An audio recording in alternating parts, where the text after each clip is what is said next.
Well, Sky News can reveal that the Morrison government is planning to scrap the JobKeeper payment when it expires in March. Labor is demanding the Prime Minister provide a jobs plan to replace the wage subsidy. Millions of Australian workers and businesses thrown a lifeline in March. Today, we are introducing a $1,500 per fortnight JobKeeper payment. In July, the 6-month wage subsidy extended for another 6 months. From next Monday, the full-time fortnightly rate will be $1,200 before it's lowered once again to $1,000 from January. JobKeeper 2.0 will provide a two-tiered payment at a new rate. But will the support scheme be extended beyond the 28th of March? The JobKeeper program will finish in March, according to the budget to be handed down on October 6. The Prime Minister has previously argued the wage subsidy, the single biggest piece of government spending in Australian history, can't provide fiscal firepower forever. And now Sky News can reveal its end date will be confirmed in the budget. We don't yet know what the economy will look like in March. We need to make sure that support's tailored to conditions. It sets up a cliff at the end of March where businesses will be forced to stand on their own 2 feet, a scenario Labor says could drive up the official unemployment rate. It needs to be replaced by a comprehensive jobs plan. But as he presides over the largest deficit since the Second World War, the Prime Minister is pushing job support and creation through cheaper, practical measures like border reopenings. I think these are common sense changes, not before time, and I think that will just further assist getting people back into jobs. Trudy McIntosh, Sky News, Canberra. Joining me now, Sky News contributor Graham Richardson. Richo, great to have you on board tonight. Look, it's a tough time coming up for this country. I mean, the Prime Minister confirming today that in March JobKeeper will end. He's made that very clear. I mean, the cost to the economy is huge. The cost to the government is huge. What are your thoughts on his decision today to confirm absolutely that will end in March?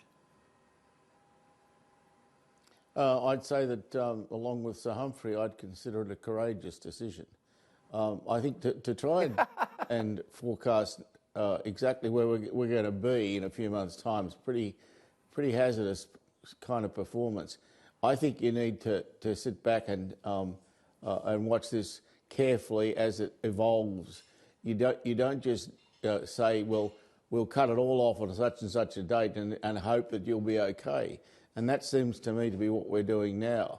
I know that paying this money is anathema to liberal principles, as capital L liberal principles. But I'm not sure that they've got much choice. And so I'm surprised that he's announced an end date, but I guess there'd be a lot of people in the Liberal Party, and it's particularly on its right side, and who would be urging him to do that because they would hate JobKeeper with a passion. Richo, do you think we'll see tax cuts in the October 6 budget? Probably. I think if you get a period of time where governments have got the opportunity to bounce ahead, to get a bounce, then I think most of the time you'll see them take it. At the moment, it's pretty difficult for the opposition and Anthony Albanese to do much. I mean, they're just voices in the wilderness.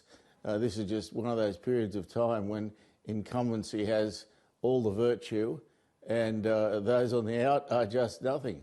And so if I was Morrison, I'd certainly make hay while this sun is shining. Viewers, I've always maintained that Graham Richardson and Peter Credlin are the two best political brains in the country.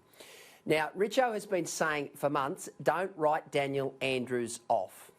Today, on the front page of The Australian, 62% of Victorians still think he's doing a good job with his response to COVID. Now, there are others, I'm one of them, who'd think he's done a terrible job. But Richo's been saying don't write him off. Richo, this bloke could get back. He could get back at the next election.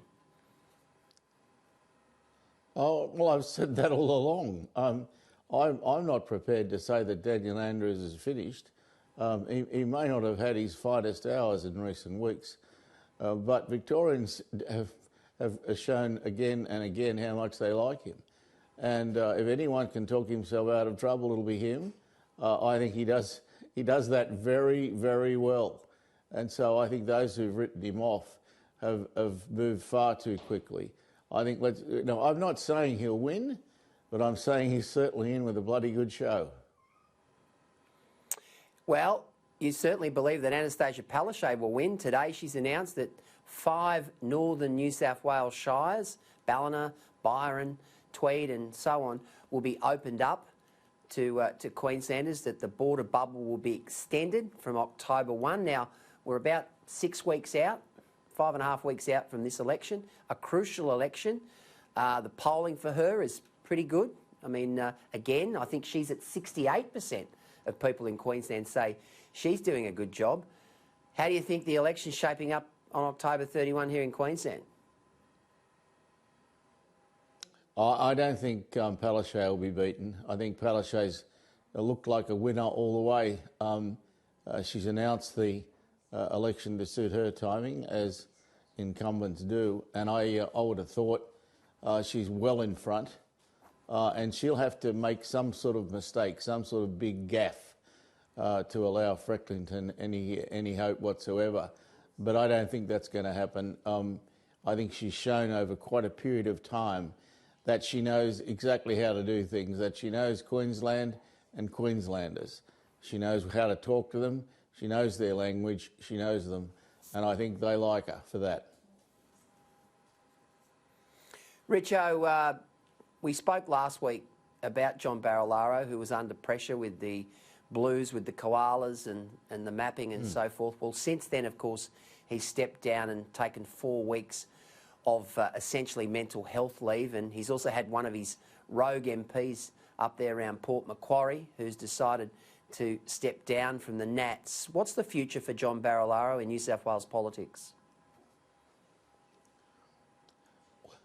Well, I think if he wants to continue, he's got a future. I don't believe that Berejiklian and the Liberals will desert him, so if he wants to continue on, he can. You'll always get one or two who'll be a bit rebellious in a caucus, and I don't think that should be of concern. It's obvious, however, there's no one who can actually beat him for the job, and so if he wants to stay, he can. I mean, you never know, Peter, with these mental health issues, how deep they go and how much strife a bloke's in.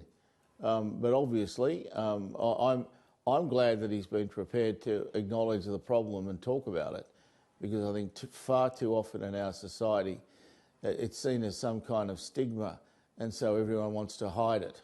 I think it's a really good thing that someone like Barilaro has come out and had the courage to discuss mental health issues, because if you think about it, not too many people ever do they? Yeah, indeed. Graham Richardson, great to see you tonight. Thanks for joining us as usual on a Tuesday night. Good on you, mate.